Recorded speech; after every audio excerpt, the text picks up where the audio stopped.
do volume 14A, which is the other side of the 14B. In the volume 14A, Yusuf Olatunji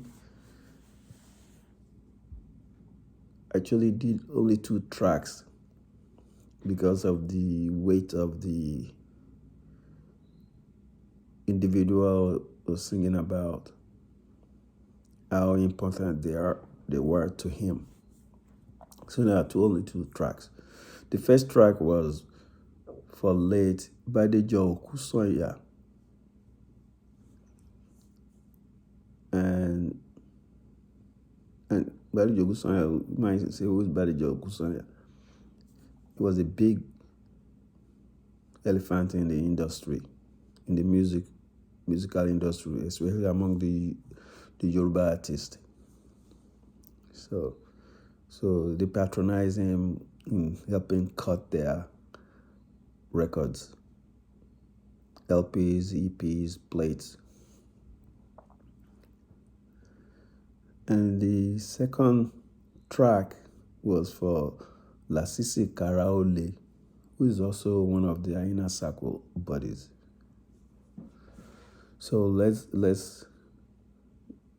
as usual, Yusuf Olatunji was on top of his game, and Kasunmu Ishola was on top of his game. If you combine Yusuf Olatunji with his lyrics and his goje and his musical composition with Kasunmu Ishola's, the lead talking drummer's work, boom, it's sweet. So here we go.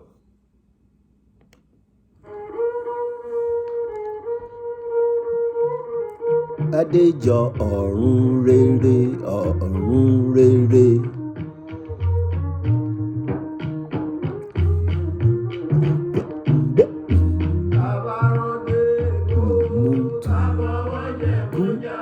Ikú àlèmútù, ikú ń bẹ àlèmútù.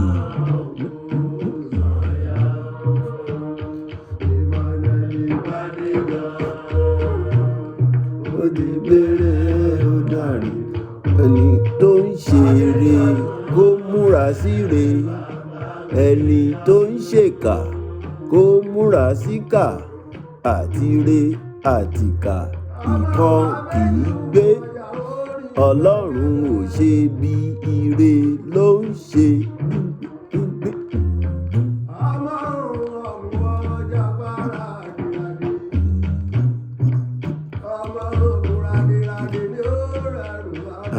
Àtọmọ kékeré àtàgbàlagbà, kò sẹ́ni tí kò ní kú.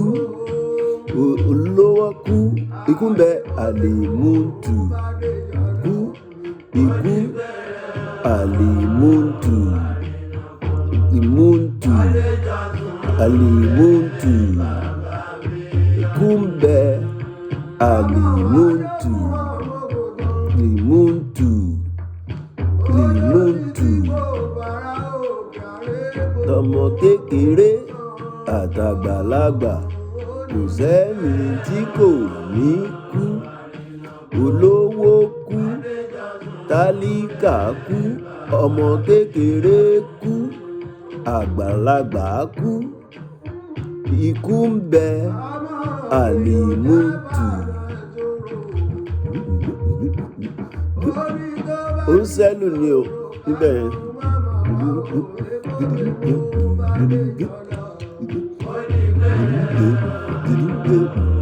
Ó rélù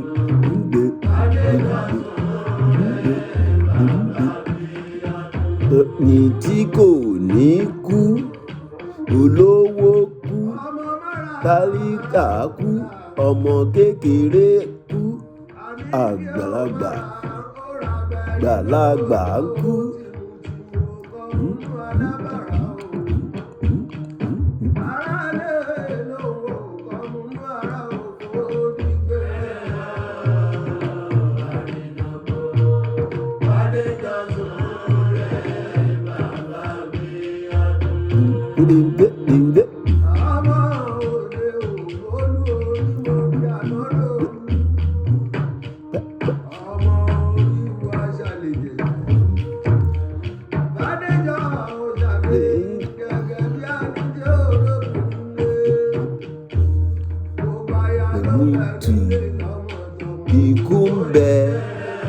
àlèmútù lèmútù lọ́run yọ̀ mí.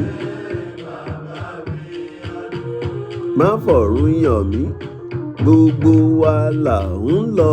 Má fọ̀run yọ̀ mí, má fọ̀run yọ̀ mí, má fọ̀run yọ̀ mí, gbogbo wa là ń lọ. Má fọ̀run yọ̀ mí, ọ̀run yọ̀ mí, mí yọ̀ mí, yọ̀ mí, yọ̀ mí.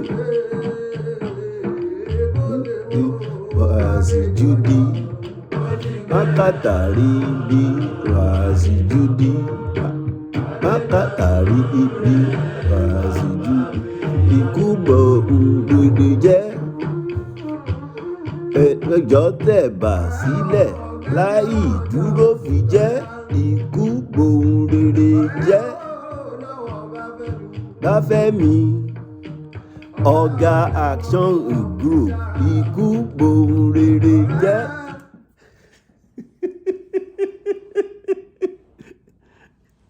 That's Kasunmu for you. Parallelism. The lyric says, ọ̀rẹ́ Awólọ́wọ̀ Báfẹ́mi. Then Kasunmu came with the drum. Ọbáfẹ́mi ọ̀gá action group, ikú gbòhun rere jẹ́. Màá fà sẹ́yìn fún yín kẹ́ túbọ̀.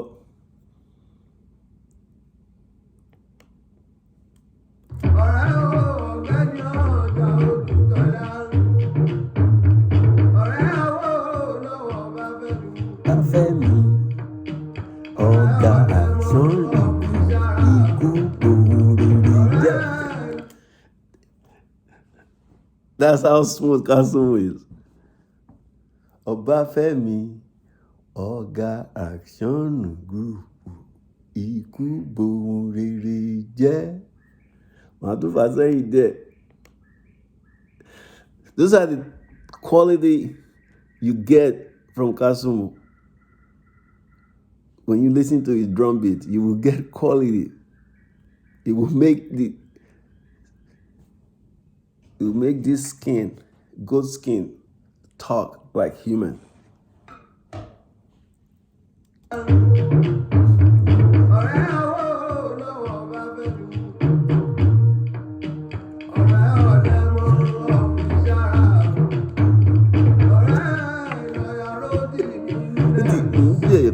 Silẹ, duro fi jẹ́, ikú gbòhun rere jẹ́. Badejọ lè gbà sílẹ̀, duro fi jẹ́, ikú gbòhun rere jẹ́.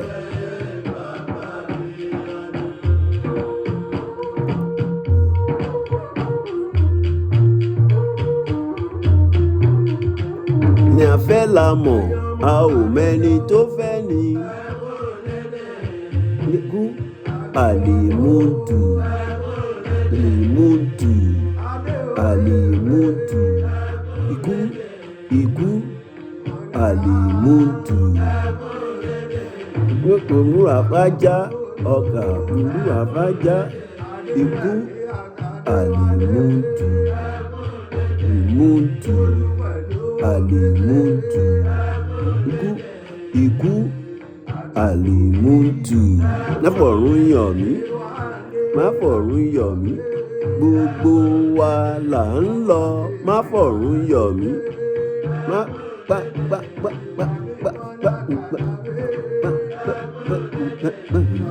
ohun rere jẹ́. Bẹ́ẹ̀ni tó tẹ̀ bà sílẹ̀ tí kò dúró fi jẹ́. Ikú gbòhun rere jẹ́. Ribi wàásù Júdí, mákàtàrí bí wàásù Júdí, mákàtàrí bí.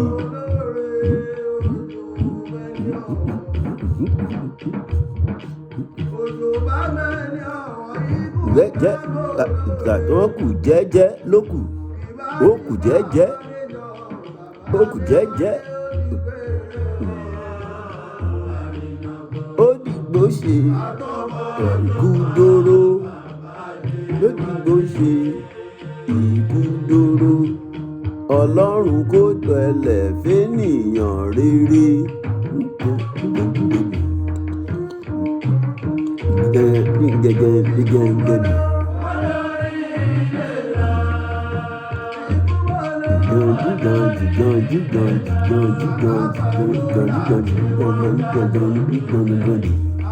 Orelu ni o, àkàlà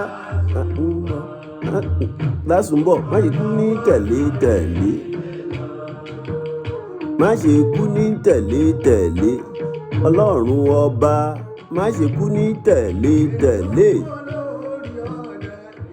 Jẹ́ kú ní tẹ̀lé. Sàkáríyáwù, ọmọ lásùnbọ̀, má ṣe kú ní tẹ̀lé. Ọlọ́run ọba, má ṣe kú ní tẹ̀lé. Má ṣe kú ní tẹ̀lé.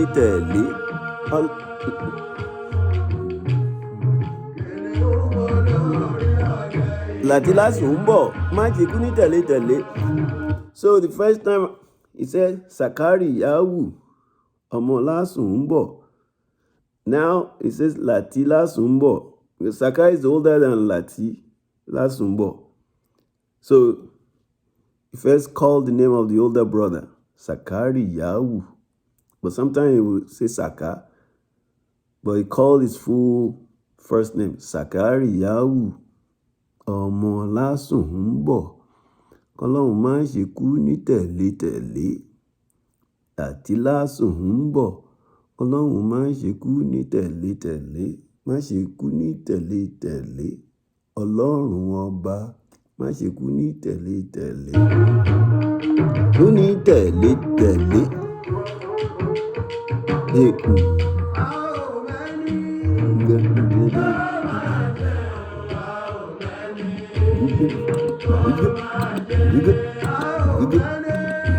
Orele ni o.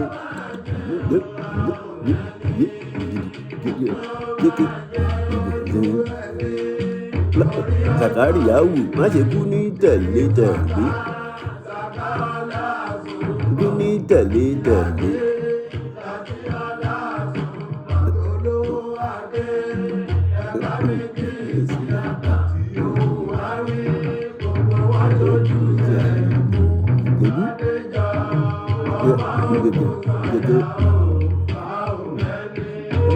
Yáwù, má ṣe kú ní tẹ̀lé. Ọlọ́run ọba, má ṣe kú ní tẹ̀lé. Gbere.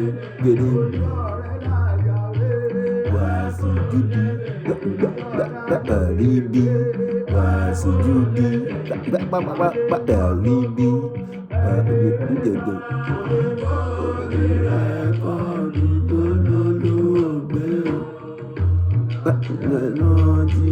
Badejọ, ọ̀run rere.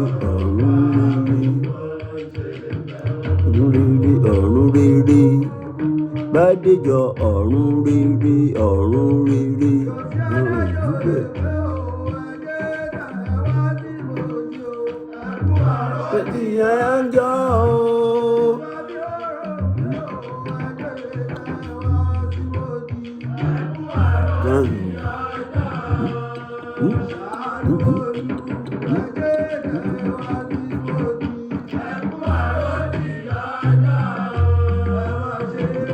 Òdìgbò ṣe ìkúdòrò, Ọlọ́run kó tẹ̀lẹ̀ fẹ́nìyàn rere. Àlèmọ́ntù àbájá, mo lè gorí ìyàn burú àfájá, ọkà burú àfájá. Àlèmọ́ntù.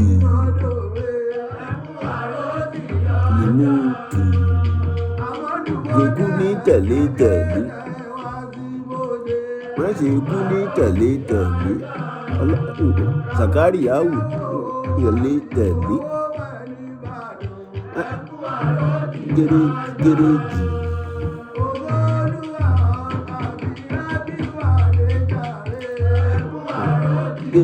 Gere.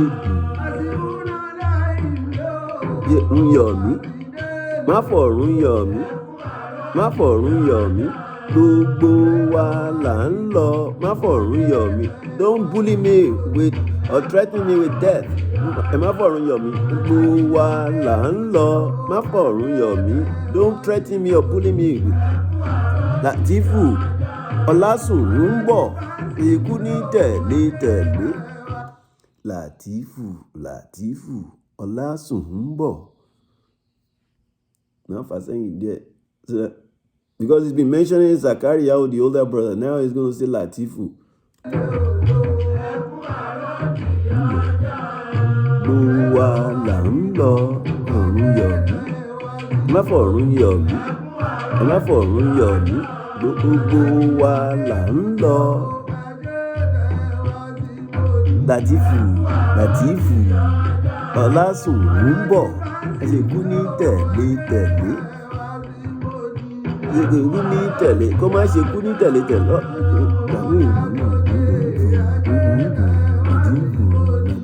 Wọ́n yẹ kú ní tẹ̀lé. Oh, this one, ẹ jẹ́ àfà sẹ́yìn padà. Wa là ń lọ.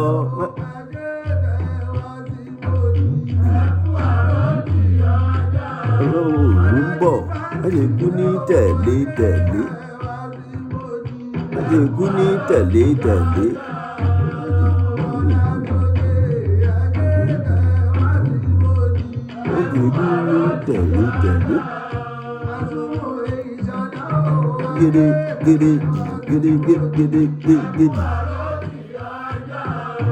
Wọ́n bá má ṣe kú ní tẹ̀lé. Jẹ̀rẹ̀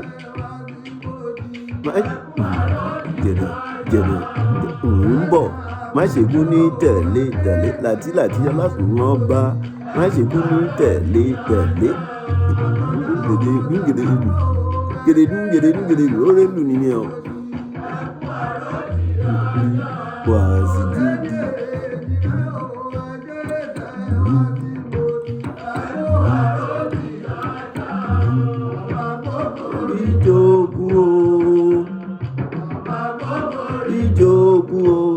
Ìjọ ogun ọba má ṣe kú ní tẹ̀lé. Ikú ní tẹ̀lé. Ọlọ́run ọba má ṣe kú ní tẹ̀lé.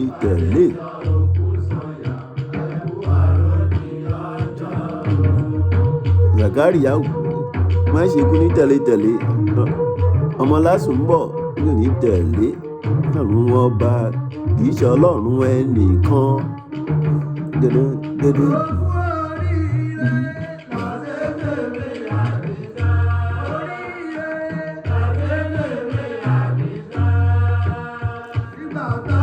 Now it's transition to the next track.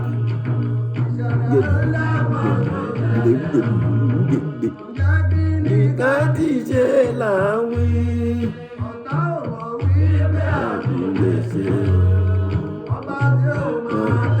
Nígbà yẹn o. Wàásù gidi. Òdò àmọ́já. O lè gorí ọparun jókòó.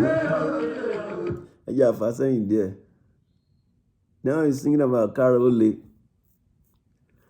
Watch how he flips the drum.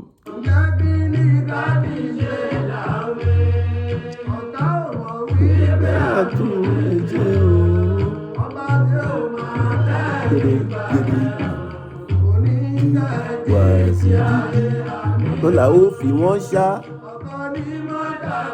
O lè gorí ọparun jókòó. When they beat Igbo la ó fi wọ́n ṣá. Be preceded with àdálẹ́nu tálíkà. Igbo la ó fi ṣán. But here it just beat Igbo la ó fi wọ́n ṣán. It didn't follow it up with àdálẹ́nu tálíkà. Then it goes and it says o lè gorí ọparun jókòó. So on Lagos Island, when you o lè gorí ọparun jókòó is the slang that they will use for alangere, the steel walker, that on the tall stick, and they walk with it. And then they dance, and then sometimes they'll pretend they could go into the sitting mold, as if they're sitting. So ìlú yẹn sọ pé o lè gorí ọparun jókòó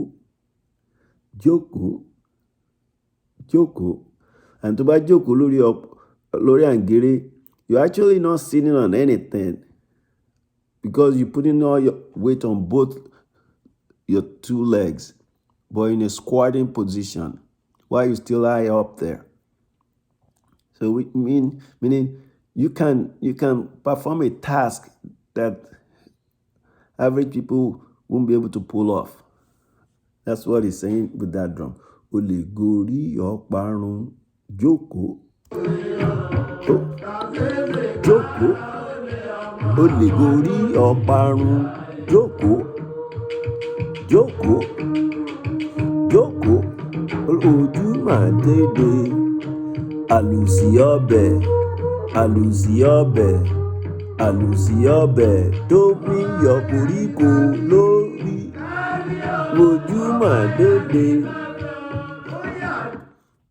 So when Yoruba says calls someone àlùsí ọbẹ̀ tó ń yọ koríko lójú or tó ń yọ koríko lórí, it just means a benefactor. It's not just a regular sustainer. Àlùsí ọbẹ̀ tó mi yọ koríko lójú àbí tó mi yọ koríko lórí, meaning he's a benefactor. He's a real deal benefactor. Ojú ẹwà lùsí ọbẹ̀. Ojú ẹwà lùsí ọbẹ̀. Kiri.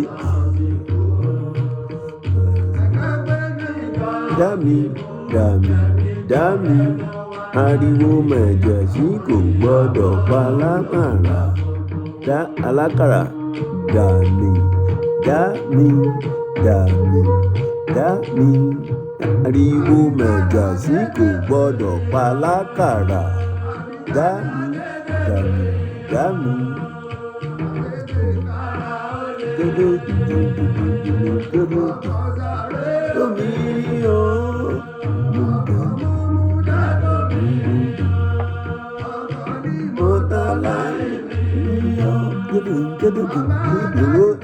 Ìgbọ́lá ó fi wọ́n ṣá o lè gorí ọparun jókòó.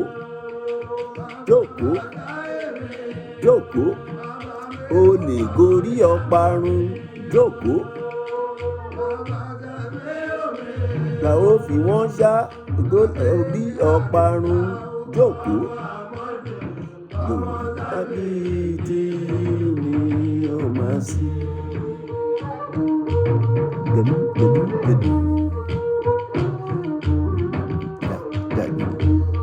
Judi wàzí Judi.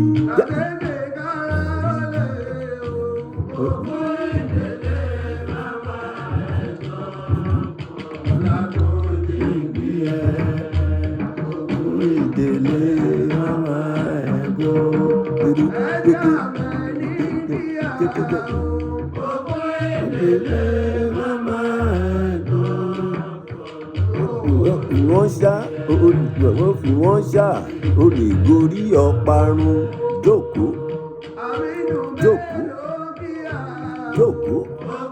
O lè gorí ọparun jókòó. O lè gorí ọparun jókòó.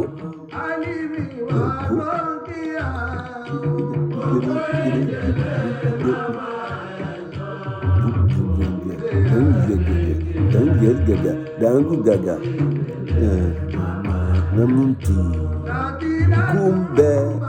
Alimuntu. Oku. Alimuntu. Limuntu. Kumbe. Alimuntu.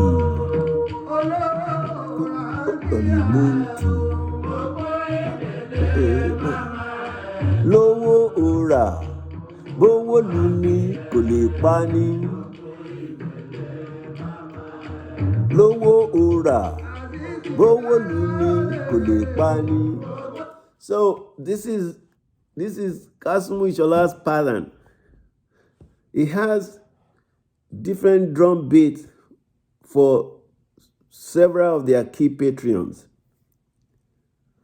Now, when you talk about olówó rà, ó ní olówó rà, bówó lù ní kò lè pa ni. Olówó rà, bówó lù ní kò lè pa ni. But when the lyrics was singing about duro wojú, then he beat the signature drum beat the band has for duro wojú. And àlùsí ọbẹ̀ tó mi yọ koríko lójú. Duro wojú mà ń dé o, ẹ ò rí bí. That's the complete sentence of that drum beat. So you can catch that in other volume when they singing about duro wojú. But it tends to do that. It has specific drum beat for their key fan base or their key supporters or Patreon. And duro wojú is one of them, one of their key supporters. Esabeni key supporters. So he will beat those for those guys. So when you listen to future other volume work of theirs, as soon as they're singing about duro wojú, look out for this drum beat, àlùsí ọbẹ̀. So let's keep going.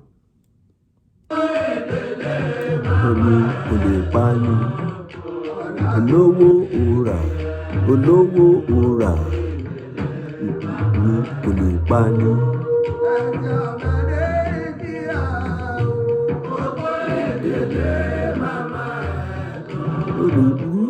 Ẹwà lùsí ọbẹ̀. Duro wojú, ẹwà lùsí ọbẹ̀.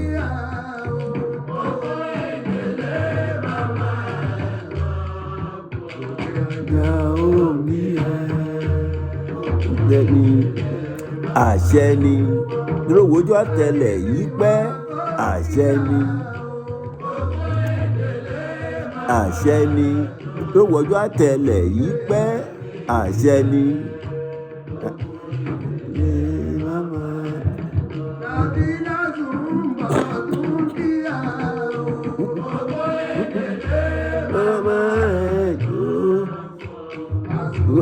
Ìgbó la ó fi wọ́n ṣá olè gorí ọparun. Jókòó òòrà ni kò lè pa ni.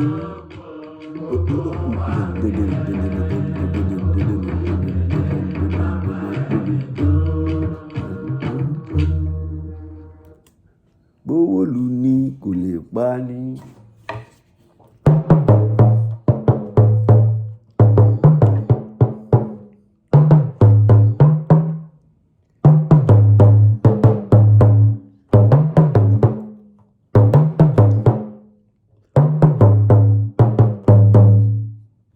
Àlùsí ọbẹ̀.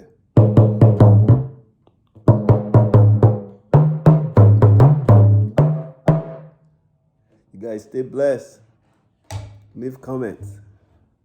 I'll keep thinking of what else to give you guys. You guys remain blessed. Don't forget, goodness to humanity. We gotta be good to others. Bye.